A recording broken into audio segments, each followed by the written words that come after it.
Break के बाद आपका देश की बात में एक बार फिर स्वागत है। मेरे साथ हैं दिल्ली विधानसभा के स्पीकर RN गोयल जी, जिनसे बातचीत जारी है कि कैसे देश का माहौल है, क्या देश का माहौल है। लेकिन इस वक्त जो माहौल है वो कहीं ना कहीं परेशानी का सबब बना हुआ है, चाहे वो राजनीतिक दल हो या आम आवाम, सभी के लिए एक परेशानी का सबब। गोयल जी, आपकी पार्टी, हालांकि स्पीकर हैं आप, लेकिन आम आदमी पार्टी का जिस काम के लिए उदय हुआ, जिस काम के लिए वो आई सामने, अस्तित्व में आई, वो कहीं ना कहीं खुद ही विवादों में है। नहीं, ये बात ठीक है। कुछ आपस में पार्टी में विवाद उठे, विवादों का हल भी किया गया, प्रयास भी किया गया। ये बड़ा दुखदाई था। शायद इसी और आप इशारा कर रहे हैं कि कुछ लोगों को पार्टी से बाहर निकाला गया। निश्चित रूप से बड़ा दुखदाई था और ये निर्णय लेना बड़ा कठिन होता है। ये निर्णय पार्टी के हित में, देश के हित में लिए गए।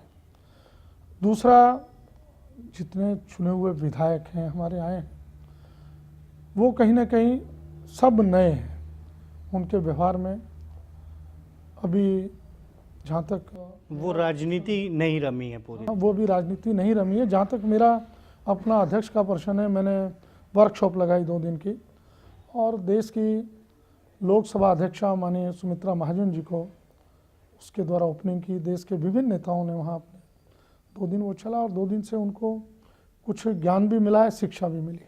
लेकिन अभी मैच्योरिटी आने में और वक्त लगेगा। ये बजट सेशन तक लगेगा।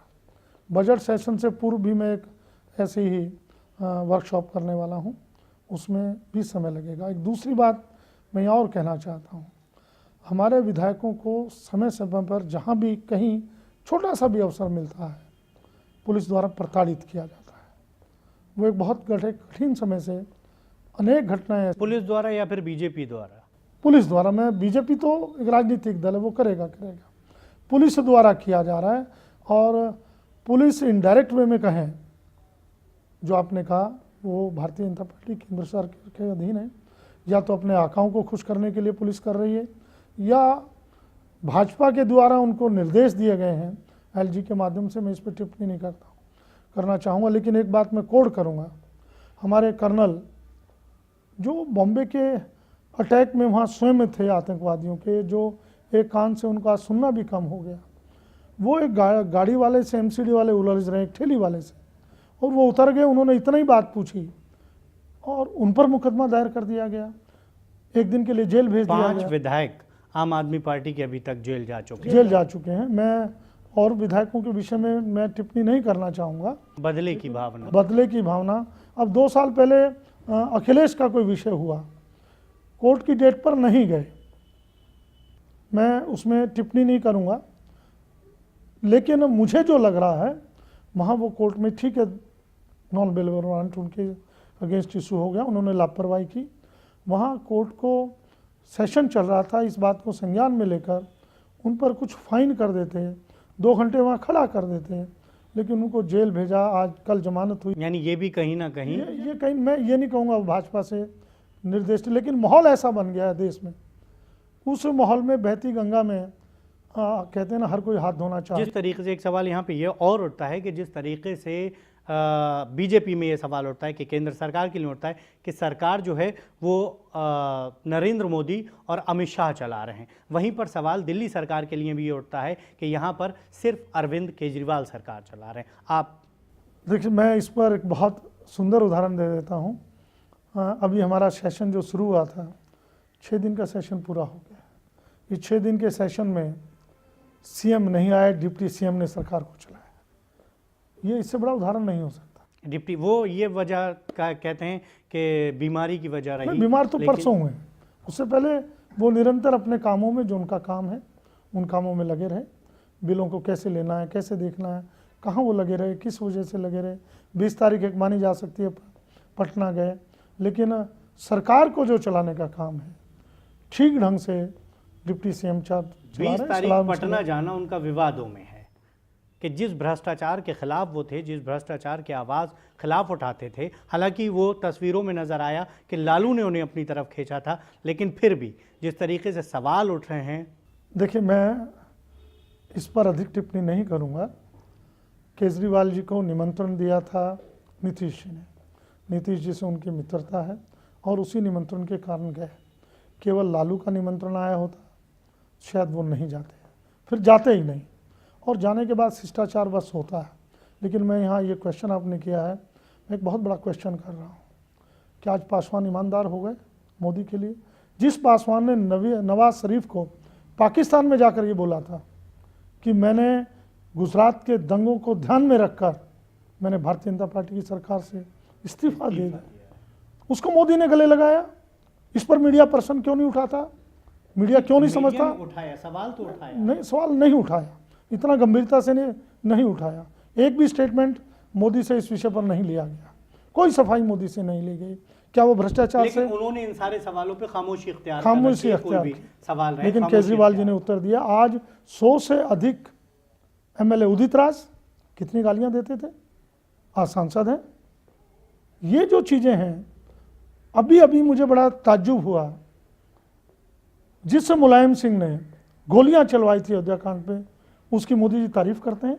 मुलायम सिंह बहुत अच्छे हो गए, मुलायम सिंह बहुत अच्छे, सारे मीडिया ने दिखाया। तो मुलायम सिंह जी का उधर सॉफ्ट कॉर्नर नजर आता है, क्योंकि वो लगता है कि अब जो यूपी में विधानसभा चुनाव है उसमें कहीं ना कहीं नजदीकियां बढ़ती हुई नजर आ रही हैं। देखिए, वो नजदीकियां बढ़ रही हैं, नहीं बढ़ रही। लेकिन सवाल जो मैंने उठाया, मैंने सवाल उठाया, आज वही मुलायम सिंह यादव मोदी के लिए बहुत अच्छे हो गए हैं। मुलायम सिंह यादव की प्रधानमंत्री स्वयं तारीफ करें, ये कहाँ तक शोभा देता है, कहाँ तक उचित है? क्या वो आज ईमानदार हो गए हैं? क्या आज उनमें बदलाव आ गया है? क्या आज उनमें सांप्रदायिकता को लेकर कहीं बदलाव आ गया है? क्या वो निष्पक्ष हो गए हैं? लेकिन एक सवाल ये भी उठता है कि जिस तरीके से नीतीश कुमार के निमंत्रण पर वहां पर पहुंचे, क्या आगे चलकर राजनीति एक नया रूप लेगी? क्या अरविंद केजरीवाल उनके साथ नजर आएंगे, उन लोगों के साथ? देखिए, ये पार्टी का निर्णय होगा, जो भी कुछ होगा। इस पर मैं अध्यक्ष होने के नाते से टिप्पणी नहीं कर सकता। ये जो भी पार्टी निर्णय करेगी उसके आधार पर चलेंगे। लेकिन एक राजनीति का नया रूप नजर हाँ, नया रूप डेफिनेटली नज़र आ रहा है। देखिए, नीतीश जी की एक बात तो है, चाहे कुछ भी है, कि उन्होंने ईमानदार व्यक्ति हैं और विकास किया। इस पर आज तक कोई मीडिया, 15 साल के शासन में कोई विरोधी दल किसी भी प्रकार की उंगली उन पर नहीं उठा सकता। लेकिन जिस तरीके से काम किया गया, नो डाउट काम किया गया, लेकिन वो काम अभी तक आम आदमी की नज़र में नहीं आया। उसके खिलाफ बीजेपी जिस तरीके से प्रचार, बीजेपी का अटैकिंग मूवमेंट रहा है, वो कहते हैं नज़र नहीं आया। नहीं, ऐसा नहीं। देखिए, मैं जो अकाली भी आपकी पार्टी के खिलाफ खड़ा हो गया, अकाली ने भी धरना प्रदर्शन किया, लंगर किया। नहीं, दो विषय आपने जोड़ दिए। मैंने आज वो अखबारों में जो पढ़ा है, अकाली वाले विषय का मैं भी उत्तर देता हूँ, लेकिन जो नीतीश जी वाला विषय है, जो आपने बात रखी, कहीं न कहीं बीजेपी शुरुआत में जब चुनाव की घोषणा हुई एज पर थी, आगे थी। नीतीश जी नहीं लगता था, कहीं ना कहीं डाउट था, जीत सकते हैं, टक्कर दे रहे हैं, लेकिन इतना बड़ा आएगा बहुमत अपार, वो किसी को उन्हें भी नहीं खबर थी। उन्हें भी खबर नहीं थी, नीतीश को भी सोच नहीं थी। जैसे दिल्ली में चाणक्य भी यहाँ फेल हो गए, चाणक्य भी फेल हो गए, सब फेल हो गए। बिल्कुल, आप ठीक कह रहे हैं, मैं इसके लिए आपकी बहुत बहुत बधाई देता हूँ। चाणक्य के जितने नतीजे आए वो भी फेल हो गए और चाणक्य ने माफ़ी मांगी। लेकिन ये हुआ क्यों, इसका चिंतन बीजेपी नहीं कर रही। इनके नेताओं की जो वहाँ गलत बयानबाजियाँ, इवन प्रधानमंत्री से लेकर जो शुरू हुई हैं, उन्होंने उसको डुबो दिया, और उनकी बयानबाजी के ऊपर लोगों के जहन में नीतीश ने जो गांव-गांव सड़क पहुंचाई हैं, लड़कियों को जो साइकिलें दी हैं स्कूलों में आने जाने के लिए, वो कहीं ना कहीं हावी हो गया, वो विकास हावी हो गया, और नीतीश अपनी नैया पार करते करते लालू की भी नैया पार कर गए। नीतीश के जरिए लालू की नैया बिल्कुल पार हो गई। मेरा अपना व्यक्तिगत सोच है। लेकिन लालू की यहाँ पे 80 सीटें हैं, नीतीश की 71 है। वो अलग विषय है, वो जहाँ का वोट डाइवर्ट हुआ, जैसे हुआ, वो एक अलग विषय। लेकिन लालू की नैया पार नीतीश ने लगा दी, पार हो गई, नहीं तो शायद।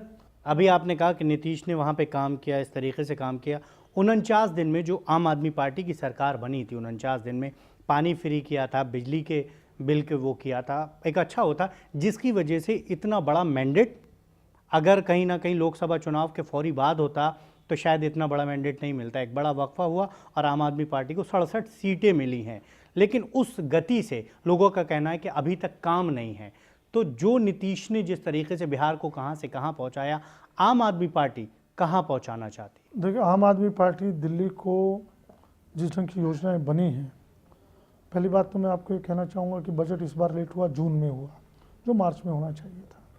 हाँ, गवर्नमेंट लेट आई, अप्रैल मई जून 3 महीने। हाँ, गवर्नमेंट के लेट आने के कारण, हाँ 3 महीने बजट। ये कहेंगे कि सब कुछ नया था पूरा? नहीं, नया मैं नहीं कहता, नया कोई दिक्कत नहीं नया कहने में, क्यों 49 दिन का एक्सपीरियंस सबके पास था, विधायक जरूर कुछ नए थे, लेकिन 3 महीने का काम तो वो अपने आप ऑटोमेटिकली बजट का एलोकेशन लेट हुआ। लेकिन फिर भी जिस ढंग की योजनाएं बनी हैं, अब मोहल्ला क्लिनिक को एक ले लें, मार्च तक का टारगेट है 1000 मोहल्ला क्लिनिक स्थापित करने का। मैं कहता हूँ हर विधानसभा में 15 है, 5 भी हर विधानसभा में इस साल स्थापित हो गई, जिसके लिए 200 करोड़ का बजट भी एलोकेशन हो गया है। बहुत बड़ी उपलब्धि हो। मोहल्ला क्लिनिक तो खोल लेंगे, चलिए मैं एक एक विषय पर आ रहा हूँ, एक एक चीज़ पर बता रहा हूँ। दूसरा इसी कड़ी में एक एक्सपीरियंस के तौर पर पहले लिया है, स्वराज की जो बात की थी, स्वराज की बात की कि बजट जनता के द्वारा बनेगा, उसमें 20 करोड़ रुपए 11 विधायकों को पहली बार अलॉट हुआ, जिसमें से मेरा भी एक सौभाग्य है। मैं उसी मीटिंग में सब आ रहा हूँ, स्वराज वाली मीटिंग में से उठकर बजट एलोकेशन हुआ है। जितने भी लोगों की मांगें आई थी उन सभाओं के दौरान, उनको आज मैंने व्यक्तिगत तौर पर एडीएम डीएम के साथ बैठा था, कल डीएम यहीं घर पर आए थे, उनको बुलाया था, उन मांगों को लेकर कौन कौन सी मांगें आए, बजट उनको दिया जाए सबको। उन मांगों को पढ़कर लगा वाक्य में स्वराज है, और आज लगभग 15 करोड़ के हमने बैठकर 4 घंटे उनको फाइनल किया काम। यानी विकास होगा, यहाँ पे नारा उनका विकास आपका रहेगा, विकास वो नारा रहेगा। नारा जनता का, मांग जनता की। रामनिवास गोयल जी का साफ कहना है कि अगर देश को चलाना है तो साथ में रहकर काम करना पड़ेगा, चाहे वो पक्ष हो या फिर विपक्ष, सभी को साथ मिलकर काम करना पड़ेगा। आप हमारे प्रोग्राम में शामिल आपका हुए, बहुत बहुत धन्यवाद, वन न्यूज़ शुक्रिया। चैनल का बहुत बहुत धन्यवाद, बहुत बहुत आभार। फिलहाल देश की बात में इतना ही, मुझे दीजिए इजाजत, नमस्कार।